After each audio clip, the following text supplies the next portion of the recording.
Alhamdulillahilladzi anzala as-sakinata fi qulubil mu'minin liyazdadu imanan ma'a imanihim.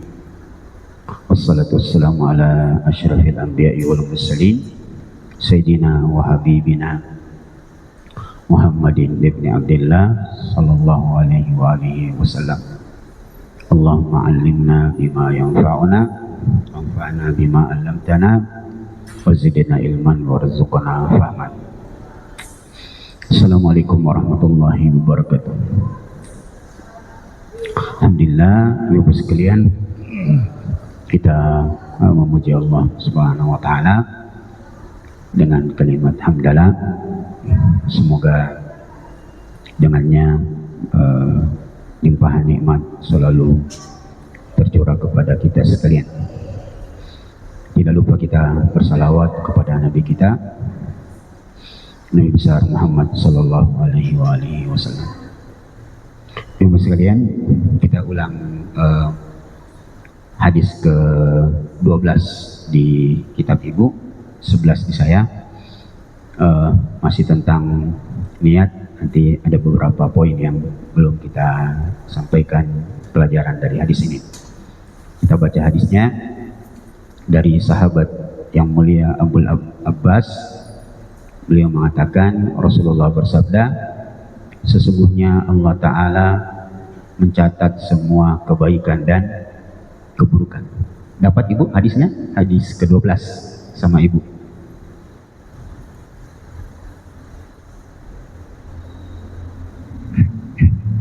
Kayaknya di Ibu 12. Innallaha kataba al-hasanat. Ya Bu, betul. 12 ya, di Ibu ya. Sesungguhnya Allah Ta'ala mencatat semua kebaikan dan keburukan. Kemudian menerangkan yang demikian itu, yakni termasuk hasanah dan yang termasuk keburukan. Maka barang siapa yang berniat atau hendak mengerjakan kebaikan kemudian tidak jadi melakukannya, maka dicatatlah oleh Allah sebagai satu kebaikan yang sempurna di sisi Allah. Dan barang siapa yang berniat atau hendak mengaplikasikan kebaikan itu kemudian jadi melakukannya, maka dicatatkan untuknya 10 kebaikan di sisinya sampai 700 kali lipat, bahkan dapat sampai menjadi berlipat ganda yang amat banyak sekali ya. Ini terjemahan Malaysia Bu ya, orang Malaysia yang terjemahkan. Barang siapa yang mengerjakan niat keburukannya kemudian tidak jadi melakukannya, maka dicatatkan oleh Allah untuknya sebagai suatu kebaikan yang sempurna di sisinya. Dan barang siapa yang berkehendak atau berniat mengerjakan keburukan kemudian jadi melakukannya, maka dicatatlah oleh Allah untuknya sebagai satu keburukan. Ini teks hadisnya, mungkin sedikit redaksinya berbeda Ibu. Kita lihat beberapa pelajarannya yang belum kita sampaikan. Di antara pelajarannya yang paling ujung, kedua dari bawah, bahwa malaikat itu mengaminkan doa hamba untuk saudaranya yang lain. Dan kita sudah sebut ya pertemuan lalu. Kemudian di antara perbuatan malaikat untuk manusia adalah menguatkan niat baik hamba. Jadi kalau kita berniat baik, itu malaikat selalu membisikkan untuk kita mengaplikasikannya. Itu yang sudah kita sampaikan. Ini lanjutannya. Ibu sekalian, kalau kita perhatikan hadis tadi, kalau kita berniat baik, tidak melakukannya, dapat satu pahala. Kalau berniat baik dan melaksanakannya, maka 10 kali lipat, bahkan sampai 700 kali lipat. Iya. Kebalikannya, jika berniat jahat tidak melakukannya justru dapat pahala. Dan jika mengaplikasikan niat jahat, maka cuma dicatat satu kejahatan, satu keburukan. Itu menunjukkan luasnya rahmat dan kasih sayang Allah Subhanahu wa taala. Itulah sebabnya Ibu-ibu sekalian, minta maaf saya cari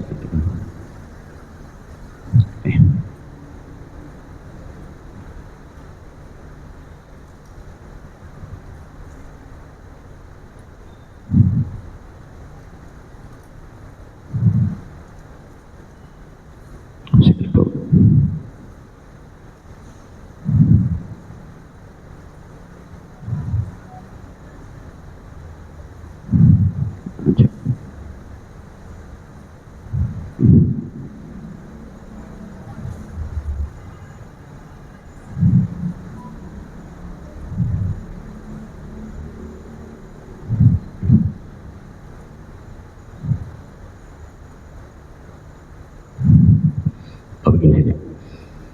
Saya lupa ada tadi.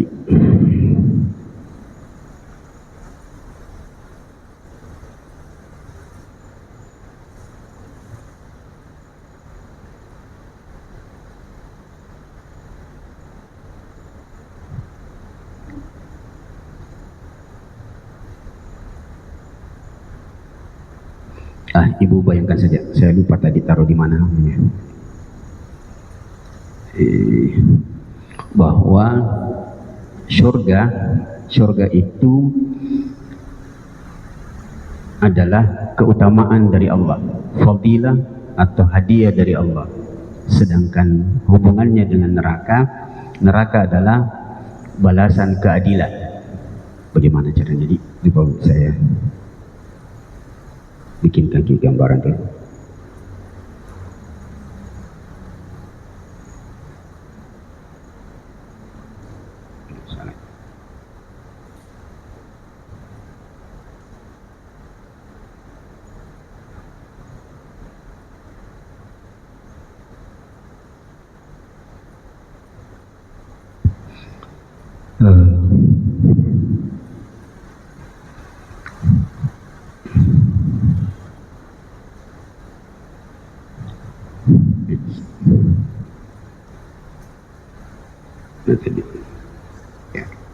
Kita ulang bahwa hadis tadi, berbuat baik dicatatkan pahala yang berlipat ganda, sedangkan berbuat buruk balasannya setimpal. Memberikan petunjuk ibu sekalian bahwa surga itu adalah balasan yang disertai dengan keutamaan dari Allah. Jadi dia balasannya berlipat ganda karena rahmat. Sedangkan neraka adalah balasan keadilan. Hadisnya begini, bahwa kita itu ibu-ibu sekalian masuk surga dengan rahmat Allah Subhanahu wa taala. Atau saya bikin pertanyaan, ibu kita itu masuk surga karena rahmat dari Allah atau karena amalan kita? Karena rahmat. Ya, sebab amalan kita itu tidak sanggup membayar surga Allah Subhanahu wa taala. Nah, sedangkan neraka itu balasan keadilan. Itu yang pertama. Kemudian pelajaran berikutnya dari hadis tadi adalah pentingnya selalu memikirkan kebaikan.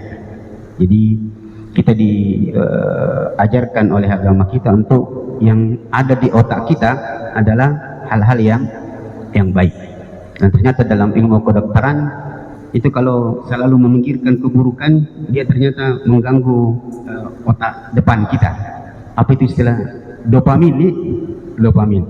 Dia kalau selalu memikirkan keburukan, dosa-dosa, dia justru mengikis dopamin itu dan bisa cepat jadi stroke kalau selalu memikirkan yang buruk-buruk. Jadi jangan selalu memikirkan untuk balas dendam. Kalau Ada yang sakiti ibu, yang zalimi ki, jangan berpikir balas dendam. Ya. So lama dipikir itu bagaimana caranya membalas dan segala macam. Itu akan mengganggu kehidupan kita. Termasuk kita diajari oleh Allah dan Rasulnya untuk selalu memikirkan kebaikan orang lain. Sebagaimana dalam hadis, tidak sempurna iman seseorang sampai ia mencintai saudaranya sebagaimana ia mencintai dirinya sendiri. Ya. Dan ternyata orang yang selalu memikirkan orang lain, kebaikan orang lain, itu lebih kaya daripada orang yang tidak pernah memikirkan kebaikan orang lain. Ya Bu ya? Ya. Itu pabrik sendal itu lebih kaya daripada yang pakai sendal. Pemilik pabrik sendal, karena dia memikirkan orang lain bagaimana caranya pakai sendal. Ya, jadi memikirkan orang lain itu faedahnya sangat banyak karena keberkahannya. Berikutnya yang terakhir, pentingnya untuk berpikir ulang jika ada niat yang buruk dalam hati. Jadi kalau ada niat-niat jahat, diulang lagi, dipikirkan kembali, diintrospeksi kembali. Jangan sampai ya dia terlaksana dan justru merusak kehidupan kita secara pribadi. Ini tambahan pelajaran kita di hadis yang lalu. Kita pindah ke hadis berikutnya. Sampai di sini ada pertanyaan, Ibu? Ada hal yang kurang jelas? Yang tadi ini hadis tentang niat baik dan niat buruk. Ada hal yang perlu kita diskusikan? Kita lanjut saja. Kita lanjut ke hadis berikutnya. Hadis ke-13 pada buku Ibu. Hadisnya sangat panjang. Pelan-pelan kita baca. Dari Abu Abdurrahman Abdullah bin Umar bin Khattab radhiyallahu anhum, ia berkata, saya mendengar Rasulullah sallallahu alaihi wasallam bersabda, pada masa sebelum kamu, maksudnya pada zaman Bani Israel. Ini cerita Bani Israel.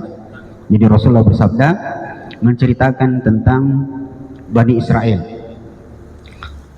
Ada 3 orang berjalan-jalan hingga terpaksa bermalam di dalam gua. Jadi ada 3 orang, tapi 3 orang ini tidak saling mengenal. Awalnya tidak saling mengenal, sama-sama terjebak di dalam gua. Pernah kita dengar kayaknya kisahnya ini? Ya. Tiba-tiba ketika mereka sedang dalam gua itu, jatuhlah sebuah batu besar dari atas bukit dan menutupi pintu gua tersebut. Ya. Sehingga mereka tidak dapat keluar. Jadi tertutup pintu gua, tidak ada jalan keluar. Maka salah seorang di antara mereka berkata, ini pentingnya kalau pergi bersafar jangan sendiri, sebaiknya ada teman supaya ada teman yang diskusi. Kalau pergi sendiri ya selesaikan masalah sendiri. Jadi ketika mereka dalam gua terjebak, berkatalah salah seorang di antara mereka, sesungguhnya tidak ada orang yang dapat menyelamatkan kita semua kecuali kita semua berdoa kepada Allah dengan menyebut amal-amal soleh yang pernah kita perbuat. Dan nanti kita akan jelaskan yang dimaksud di sini adalah nanti tawassul, bolehnya orang bertawassul. Apa yang terjadi? Salah seorang dari mereka berkata, ya Allah, jadi suruh berdoa, coba kau ingat-ingat dulu amal solehmu. Pernah tidak kau melakukan kebaikan yang amalan itu adalah amalan yang paling kamu andalkan? Itu kira-kira yang paling ikhlas. Maka salah seorang di antara mereka memulai mengatakan, dulu ya Allah, dulu saya mempunyai ayah dan ibu yang sudah tua renta, dan saya sudah terbiasa tidak memberi minuman susu seseorang pun sebelum keduanya, yaitu ayah ibuku, meminumnya, baik pada keluargaku ataupun hamba sahaya. Jadi anak istrinya pun tidak akan diberi minum sampai bapak ibunya meminum. Maka pada suatu hari saya mencari kayu dan terlambat pulang, sehingga keduanya, ibu bapakku maksudnya, kutemui sudah tidur pulas. Saya terus memerah susu untuk persediaan minum keduanya. Oleh karena aku dapatkan keduanya tidur, maka saya enggan untuk membangunkannya, dan saya pun tidak memberi susu kepada keluarga dan anak saya. Padahal waktu itu diceritakan anaknya sudah menangis, sudah lapar untuk minum susu, dia tidak berikan.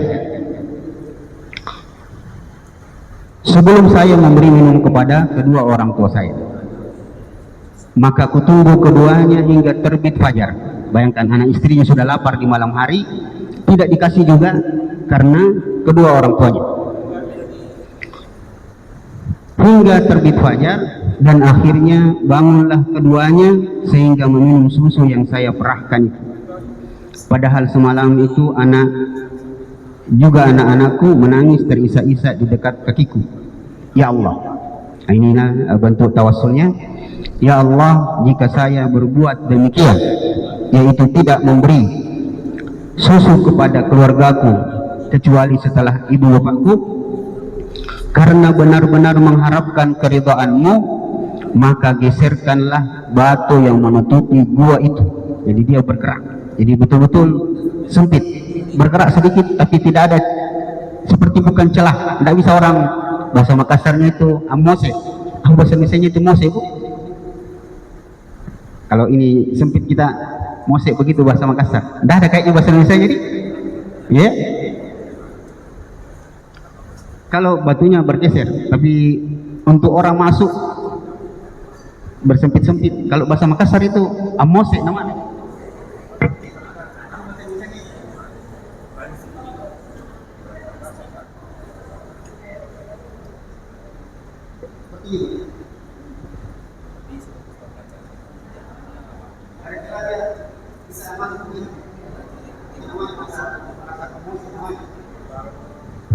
Untuk kayak menyelinap masuk yang kecil. Waktu itu batunya bergeser tapi tidak ada ruang untuk dia bisa masuk, maka bergeser batu itu, tapi tidak cukup untuk bisa keluar.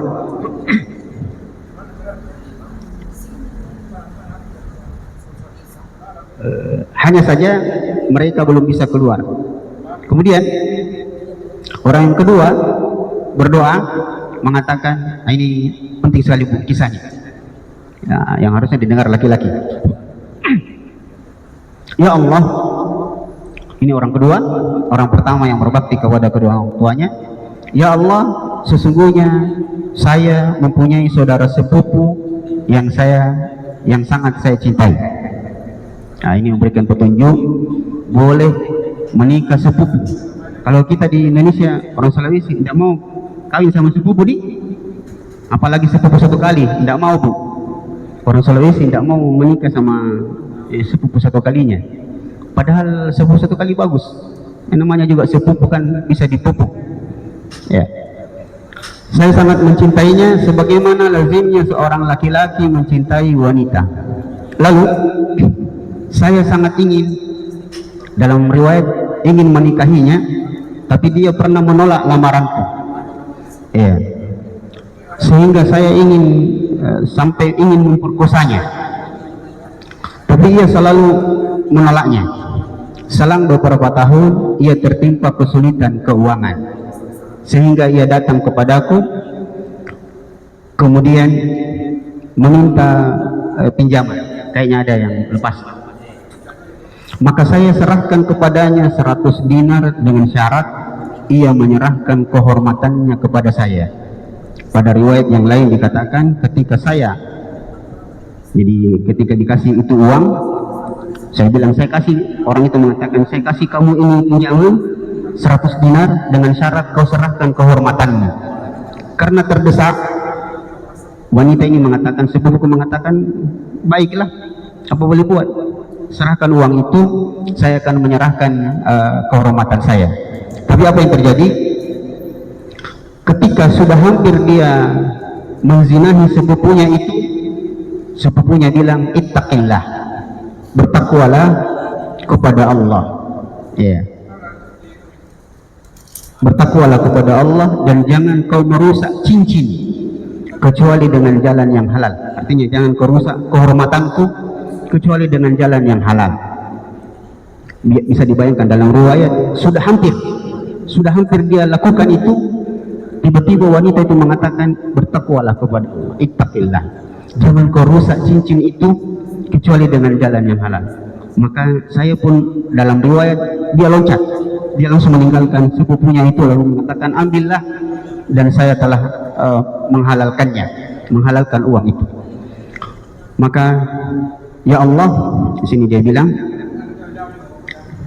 maka saya segera bangkit, lalu saya pun berdoa, ya Allah, jika saya berbuat demikian, artinya meninggalkan dosa itu semata-mata mengharapkan keridhaan-Mu, maka geserkanlah batu yang menutupi gua ini. Maka bergeserlah batu itu sedikit, tetapi mereka belum juga dapat keluar dari gua itu. Itu baru orang kedua, belum bisa ada celah untuk keluar. Maka orang ketiga tadi berkata, ya Allah, dulu saya sebagai majikan mempunyai banyak karyawan. Semua karyawan kami beri gaji dengan sempurna kecuali seseorang yang tidak sabar menunggu untuk mengambilnya. Lalu dia pergi. Jadi karyawan ini pergi, dia meninggalkan kantor saya dan tidak mau menunggu gaji yang akan saya berikan kepadanya. Bertahun-tahun dia pergi, ya, gaji orang itu tidak diambil. Lalu saya kembangkan sehingga menjadi banyak. Setelah beberapa tahun, dia datang kepada saya untuk mengambil gajinya yang dulu dia tinggalkan. Seraya berkata, wahai hamba Allah, berikan gaji saya yang beberapa tahun lalu saya tidak mengambilnya. Maka saya berkata, kalau di sini teksnya agak sederhana. Dalam riwayat yang lain, sang majikan ini mengatakan, kau lihat sawah yang banyak itu, kau lihat kambing-kambing yang banyak itu semua adalah milikmu. Kata orang ini, kau jangan main-main, gaji saya sedikit. Dia bilang, tidak, gajimu dulu itu saya kembangkan dan jadilah semua itu, maka ambillah. Ya. Maka orang itu berkata, ya sudah, saya ambil. Dia pun pergi tanpa ucapan terima kasih. Jadi sang anak buah ini begitu dia ambil hartanya, dia pergi tidak bilang terima kasih. Iya. Apa yang terjadi? Maka dia katakan, setelah dia pergi, orang ini yang sang majikan yang ada dalam gua mengatakan, ya Allah, jika saya berbuat demikian karena mengharap ridha-Mu, maka geserkanlah batu yang menutup gua ini. Maka dengan tiba-tiba menyisihlah atau bergeserlah batu itu sehingga mereka semua bisa keluar dengan selamat. Begitu kisahnya. Sekarang kita lihat beberapa pelajaran dari hadis tadi. Yang pertama, ibu sekalian, pelajaran dari hadis tadi, bolehnya bertawassul. Bolehnya bertawassul.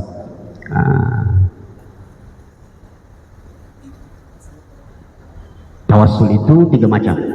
Yang pertama dengan Asmaul Husna, ya. Yang kedua dengan amal soleh. Yang ketiga dengan doa orang soleh yang masih hidup.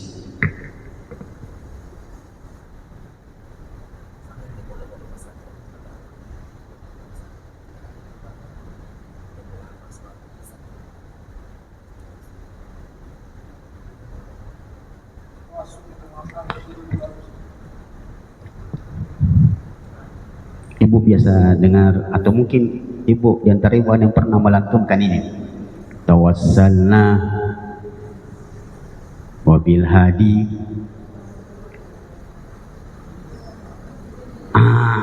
Ya, coba bantu saya Bu, saya agak lupa ya. Ya, ibu catat saja dulu, nanti kita diskusikan apa yang dimaksud dengan tawassul sebenarnya ya.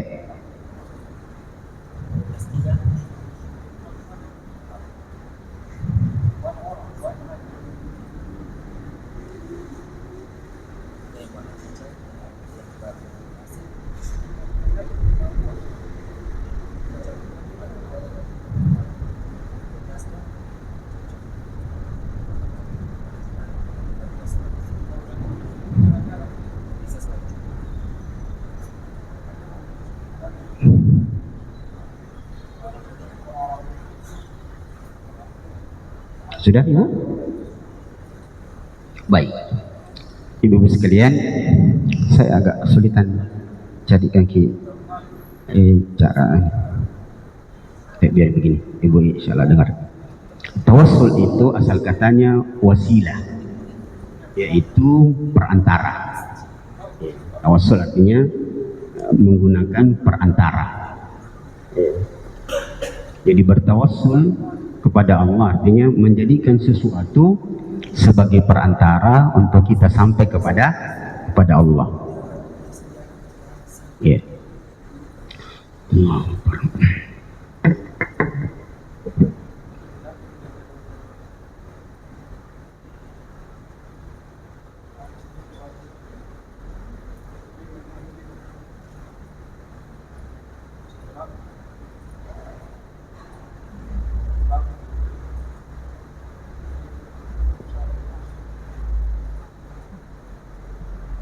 Jadi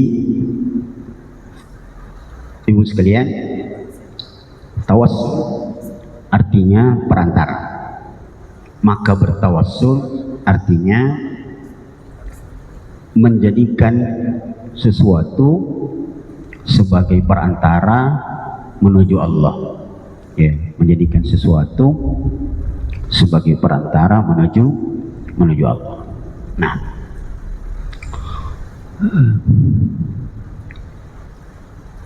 bertawassul 3 macam. Yang pertama dengan Asmaul Husna yang kita kenal 99. Maksud bertawassul dengan Asmaul Husna adalah berdoa dengan menggunakan nama-nama itu untuk satu tujuan yang sama dengan makna nama itu. Misalnya minta rezeki, maka kita menggunakan nama Allah Razzaq. Ya Razzaq, berikanlah saya rezeki begini dan begitu. Itu namanya tawassul dengan Asmaul Husna. Misalnya ketemu orang yang dikhawatirkan dia mau melakukan keburukan kepada kita, badannya besar, maka kita berdoa, ya Jabbar, ya Qawi, ya Matin, unsurni, wahai Jabbar yang maha memaksa, ya Qawi yang maha kuat, ya Matin yang maha perkasa, tolonglah saya. Itu namanya bertawassul dengan nama-nama Allah. Misalnya anak kita agak sulit diatur, sekalipun ada doa yang pernah saya kasih doa di surah Al-Imran kayak gitu.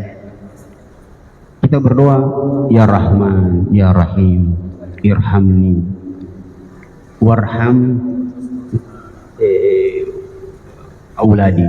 Ya Allah yang maha Rahman, yang maha Rahim, rahmatilah anak-anakku, kasihanilah mereka. Itu namanya bertawassul dengan nama-nama Allah. Jelas Ibu? Ada pertanyaan? Ya. Waladi anakku, anak, untuk anak-anak. Ya, kan bisa bahasa Indonesia. Rahmatilah dan kasihilah anak-anak. Itu tawassul dengan nama-nama Allah. Artinya menjadikan nama-nama Allah itu sebagai perantara untuk kita sampai kepada Allah untuk memenuhi harapan kita. Itu namanya bertawasul dengan Asmaul Husna. Yang kedua, bertawasul dengan amal soleh. Nah, itulah yang disebutkan dalam hadis ini. Mereka bertawassul, meminta pertolongan kepada Allah dengan menyebut kebaikannya. Tidak membatalkan jadi pahala itu, Ustaz, karena dia sebut kebaikannya. Tidak, karena dia menyebut kebaikannya kepada Allah, bukan kepada manusia. Yang tidak boleh menyebut kebaikan kepada manusia. Saya itu yang sumbang ini kubah, itu tidak boleh. Jadi misalnya ada kebutuhan sama pengurus masjid, datang menghadap ke ketua, tapi Pak, saya ada acara sebentar ini, saya tahu Bapak kayaknya akan menolak, tapi ingat Pak, saya itu yang sumbang ini. Itu tidak boleh. Itu bertawassul dengan kebaikan, menyebut kebaikannya kepada manusia itu tidak boleh. Menyebut kebaikan kepada Allah itu boleh, justru itu menjadi bahan untuk kita ditolong oleh Allah. Boleh menyebut kebaikan kita kepada manusia yang baru saja kita lakukan kebaikan kepadanya, untuk menolak kejahatannya itu boleh. Seperti yang dilakukan Utsman bin Affan. Utsman bin Affan ketika akan dibunuh oleh orang-orang Khawarij, dia bilang, kenapa engkau mau membunuh saya? Bertakwalah kepada Allah, pembunuhan itu tidak boleh. Maka orang-orang itu Khawarij yang mau membunuh Utsman tetap berkeras, saya akan bunuh kamu. Maka Utsman mengatakan, tahanlah keburukanmu itu, jangan kau bunuh saya. Bukankah dulu ketika kalian membutuhkan air, sayalah yang membeli sumur itu boleh, untuk menahan kejahatannya. Seperti yang pernah juga dilakukan oleh seseorang ketika akan dirampok, dia bilang, bagaimana mungkin kau mau merampok saya, padahal saya yang ingat kok saya itu boleh kalau untuk menahan dia dari kejahatan. Tapi untuk mengingatkan dia akan kebaikan kita itu tidak boleh. Tapi untuk menahan dia dari kejahatan itu boleh. Itu harus dibedakan. Jadi boleh bertawassul kepada Allah dengan menyebutkan amal kebaikan kita. Dengan catatan, ibu kalau perhatikan kembali teks doa orang itu, dia mengatakan, ya Allah, kalau ini saya lakukan ikhlas karenamu dan engkau sangat mengetahui itu, maka tolonglah saya begini dan begitu. Jadi kita yang ajukan kepada Allah bahwa engkau lah yang lebih tahu tentang keikhlasanku. Itu yang perlu dilakukan. Itulah sebabnya kalau teks Arabnya itu orang yang pertama mengatakan, cobalah kalian berdoa kepada Allah menyebut amal soleh kalian yang itu yang paling ikhlas. Jadi kalau ibu berada dalam satu keadaan terdesak, terjepit, berdoalah kepada Allah menyebut kebaikan yang kita kira-kira bahwa kayaknya itu yang paling nyaman hati saya dulu, paling ikhlas.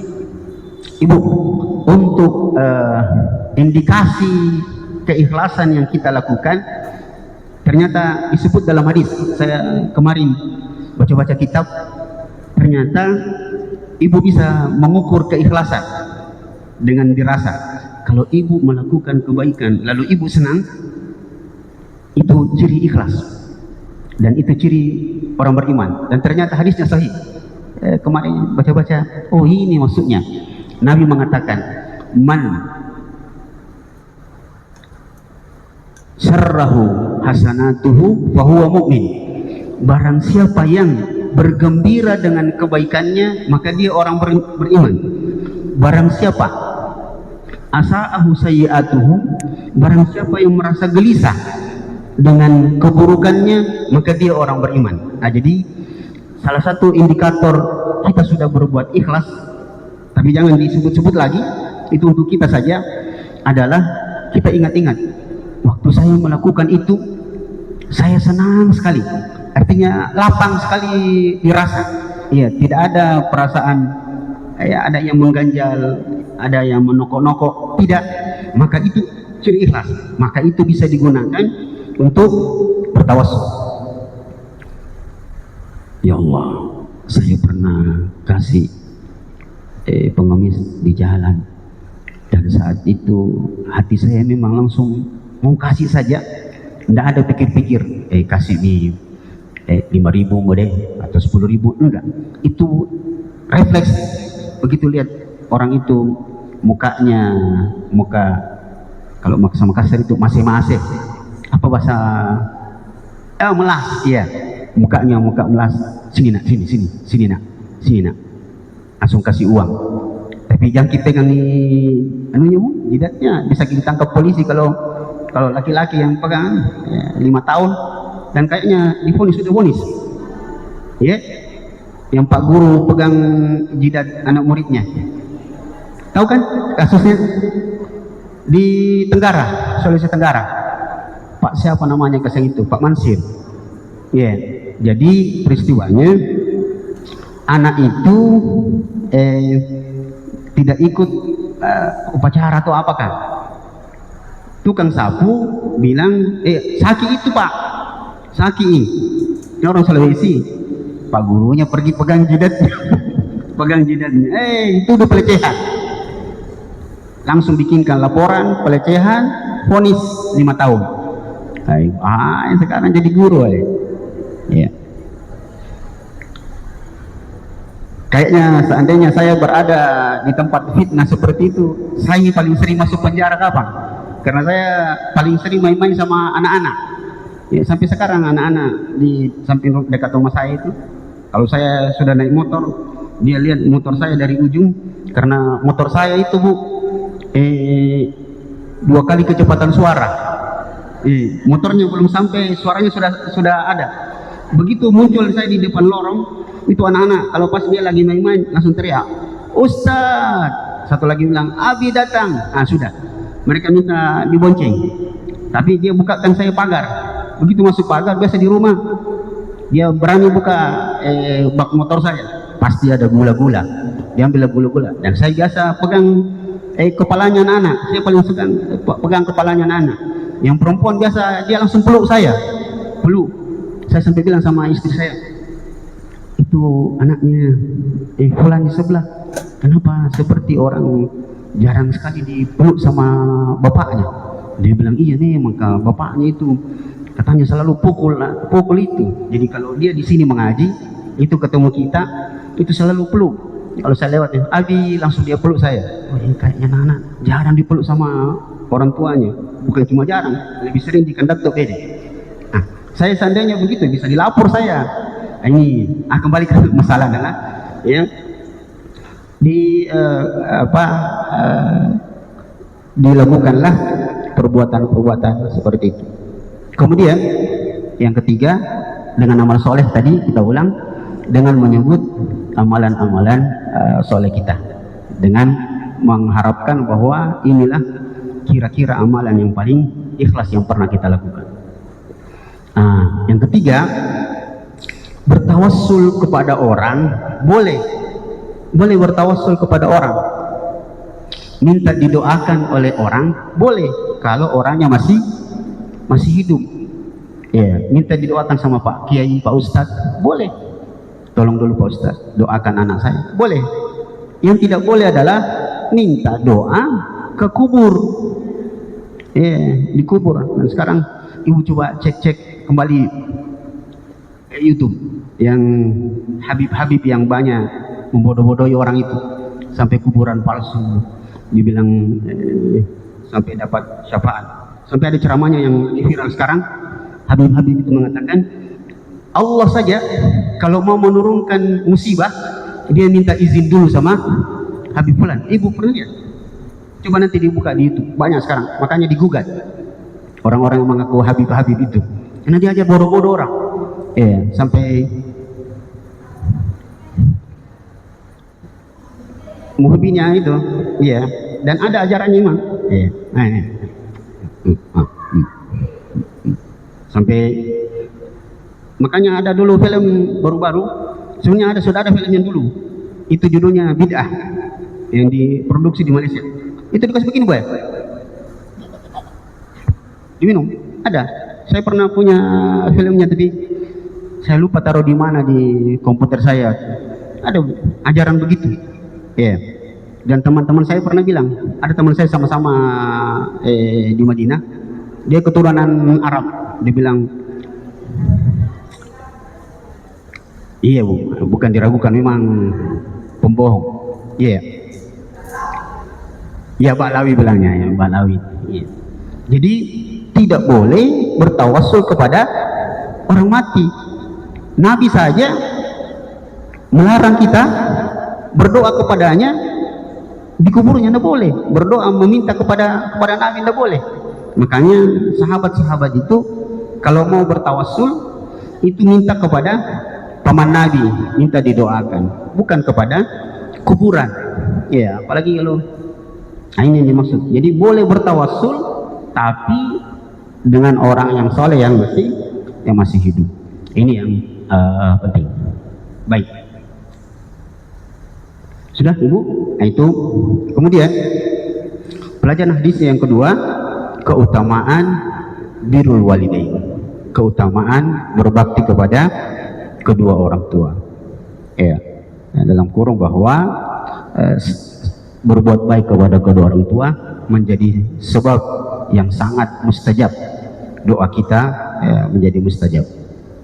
Ya. Ada seorang tabi'in, saya lupa namanya,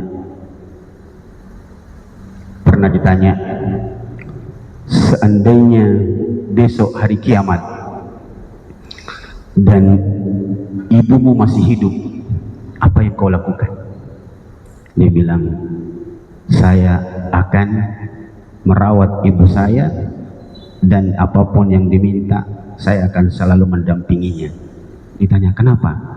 Karena ini kalau bahasa kita, dalam bahasa Arab dia bilang, karena ibu itulah manusia yang paling keramat. Jadi bersyukurlah kita ya kalau kita masih punya ibu, dan bersyukurlah anak-anak yang pasti punya ibu. Ya. Ibu itu menembus langit doanya. Cuma memang sekarang anak-anak perlu dilatih kembali bagaimana dia menghormati ibunya. Coba Bu, saya ceritakan dua kisah yang dulu dosen saya cerita sampai menangis.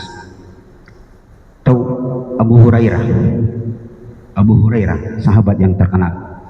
Abu Hurairah itu ternyata diteliti sama temannya.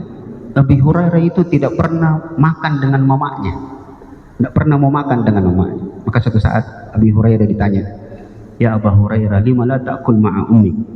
Wahai Abu Hurairah, kenapa kau tidak pernah mau makan sama mamamu? Apa kau jijik karena mamamu sudah rentah? Dia bilang, bukan, saya tidak mau makan sama mama saya bukan karena dia sudah rentah, dia sudah jompo, bukan karena jijik. Terus kenapa? Dia bilang, saya itu tidak pernah mau makan sama mama saya tidak berani. Kalau saya makan satu meja dengan mama saya, di atas meja itu ada makanan yang mamaku suka, saya suka, lalu saya mendahuluinya. Itu kita diajari oleh orang-orang soleh terdahulu. Ya. Sampai Raja Fahad, Raja Arab Saudi yang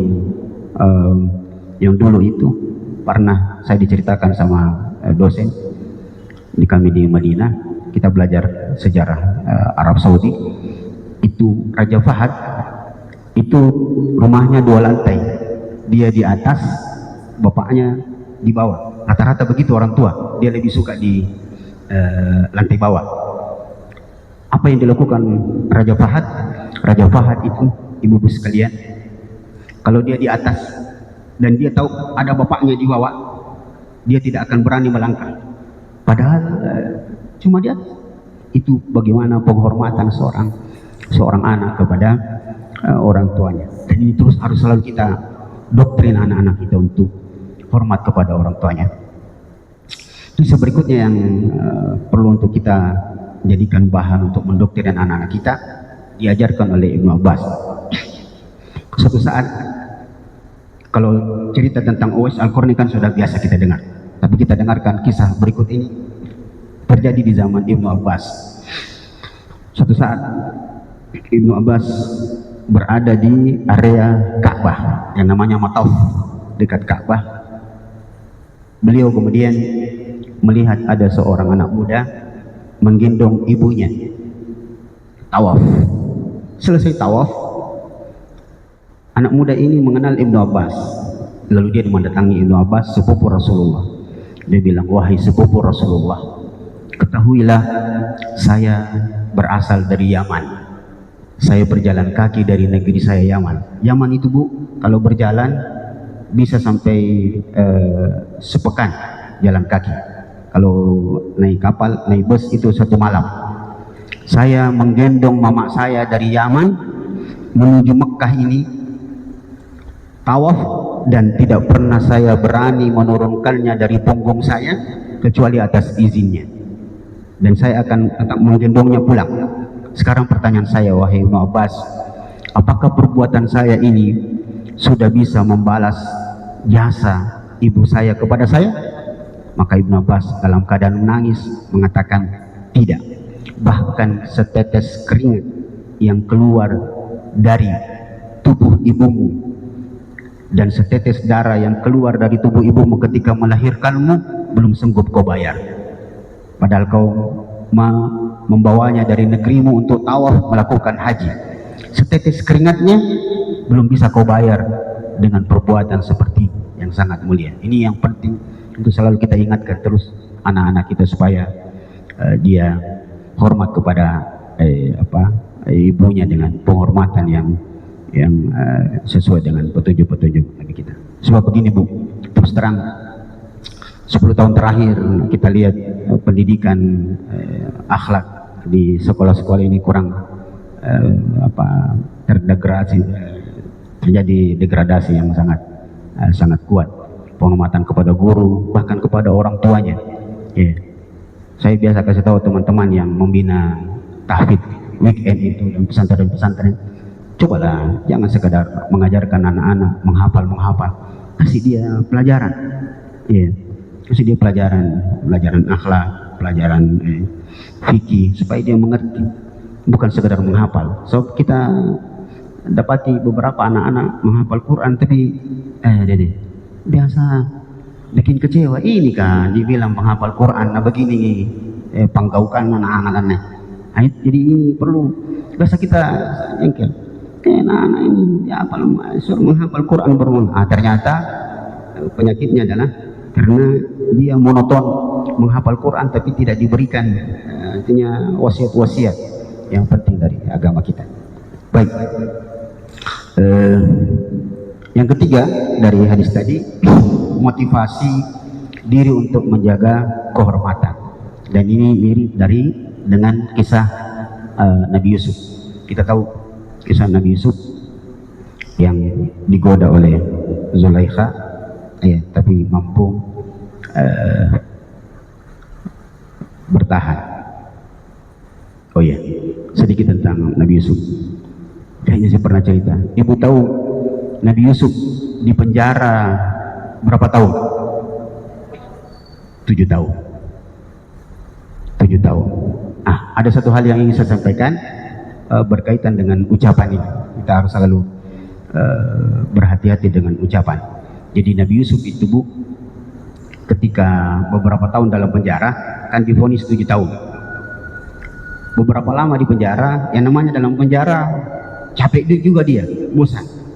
Akhirnya dia berdoa kepada Allah, mengadu, ya Rabbi lima sujintu, ya Allah kenapa saya bisa di penjara, saya dosa apa?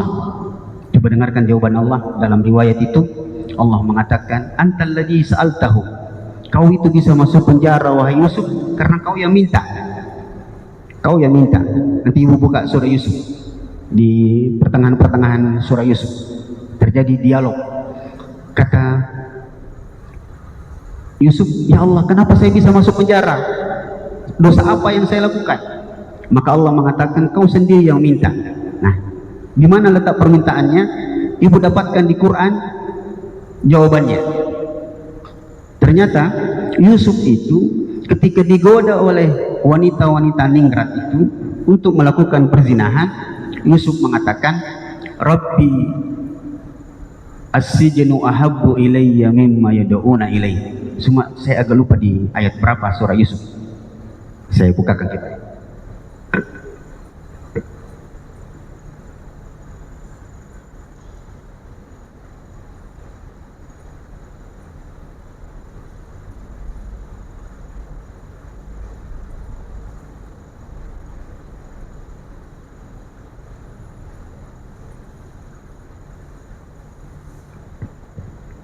Surah Yusuf ayat 33, Ibu. Coba Ibu ayat 33 supaya kita dapat pelajaran yang berharga. Ya.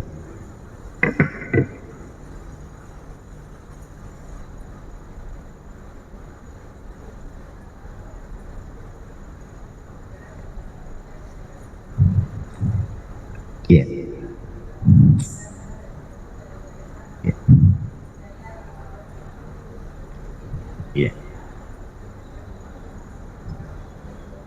Ya, Ibu sudah lihat terjemahannya. Kita ulang dialognya. Nabi Yusuf mengatakan, ya Allah, kenapa saya bisa dipenjara? Apa dosa saya?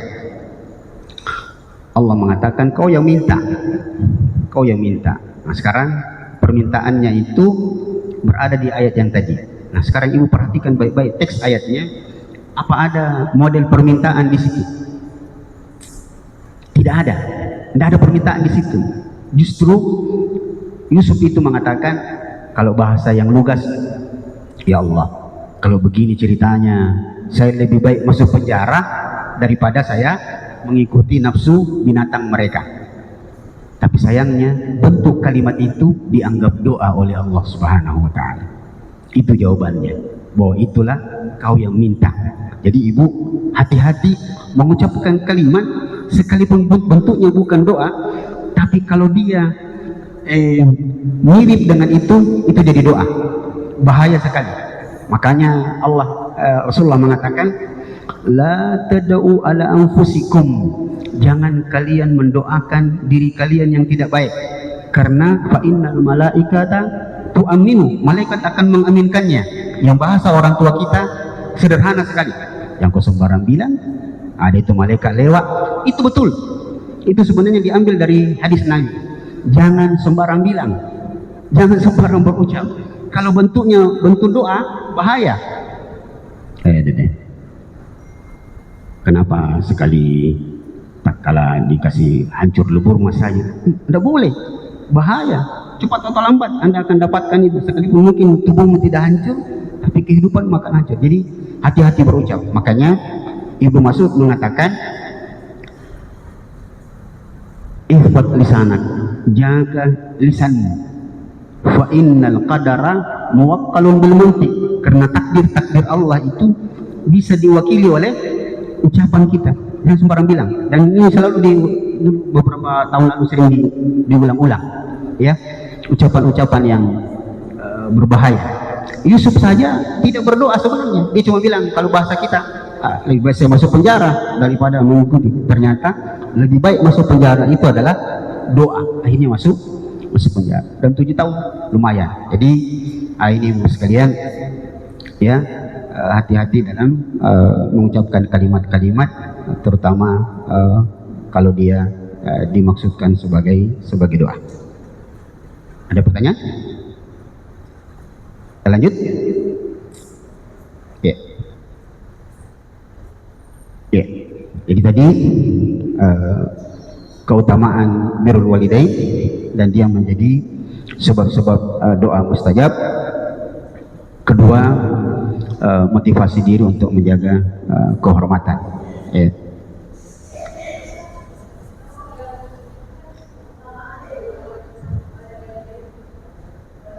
Walidain.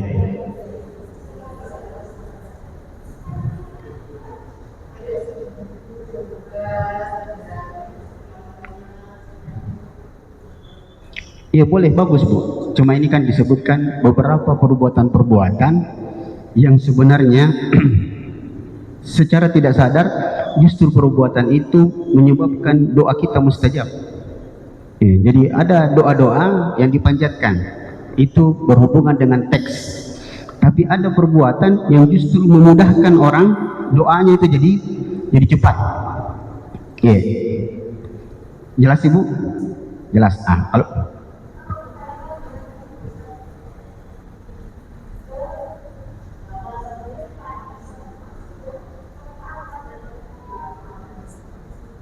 iya, betul.